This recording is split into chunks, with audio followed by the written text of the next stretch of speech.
With brands like Jacob & Co., Richard Mille and many others making limited edition watches that take years of waiting and a hedge fund to get your hands on, seeing a phenomenon like the Moonswatch is shocking to say the least. Never have we seen a luxury watch brand collaborate with a more affordable fashion watch brand, but Omega and Swatch have taken a huge leap of faith and surprised everyone with the Moonswatch collaboration back in 2022. Despite not being one of the many rare and overly expensive watches that people usually go for, this timepiece has somehow managed to take hold of the general public and single-handedly change the game for the overall watch collecting world. Now, you must be wondering, why anything from Swatch is worth any hype, considering their watches are usually perceived as cheap and not worth any true watch connoisseur's time. Now that it's been a year, it's time to look back at a pivotal moment in horology and answer the question, why would anyone buy a Moonswatch? To explain what makes this watch deserving of your attention, you'd have to first know the connection between Swatch and Omega. For those that don't know already, the Swatch Group owns Omega, Swatch and many other watch brands, including the oldest watch brand in history, Blancpain. Now, just because Omega and Swatch both come under the same manufacturer, doesn't mean that their collaboration isn't a big deal. It's a huge one.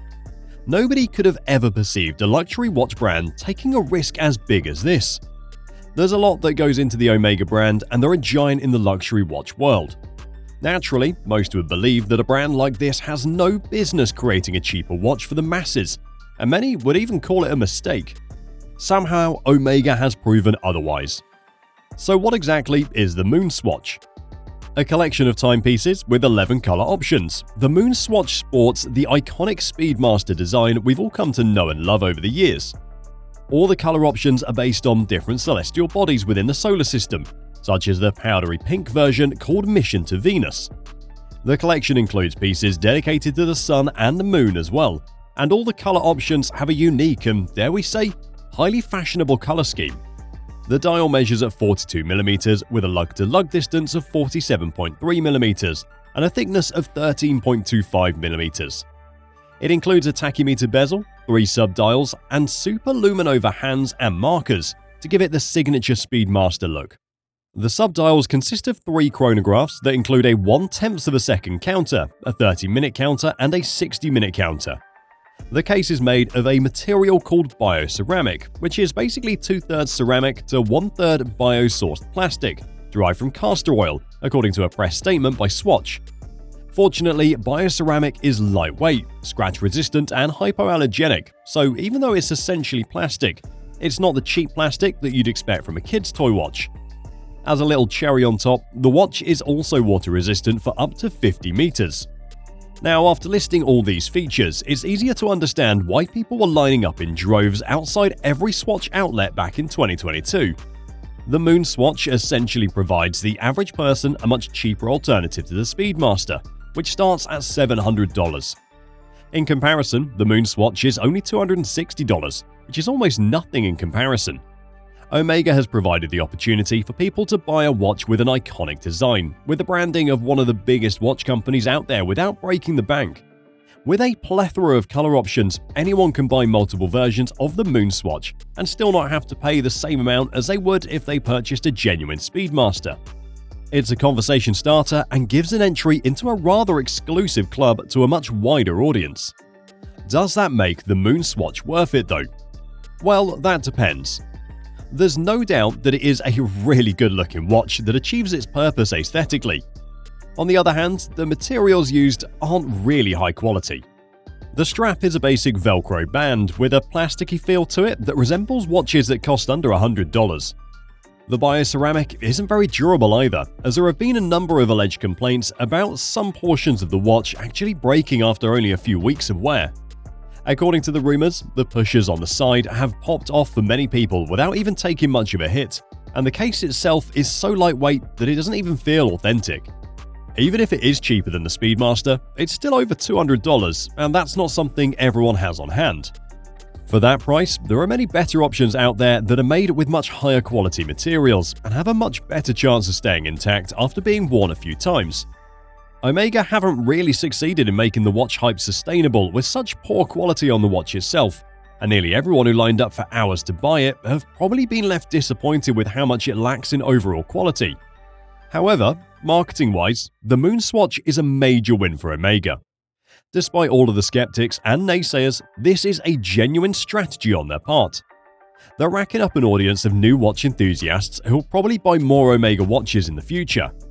Having an Omega-designed watch will likely create a hunger for more, and that means many more customers are going to choose to buy an Omega in the future. Moreover, since this is Omega's only mass-produced product, the legacy of the Moonswatch will span years. It's an impressive feat to pull off a move like this without tarnishing your reputation, and instead having the opposite effect by placing their brand on the front pages of the news. It also raises a big question mark for Omega's competitors and the horological industry overall. Do they really care about their customers if they aren't willing to add more people to their community?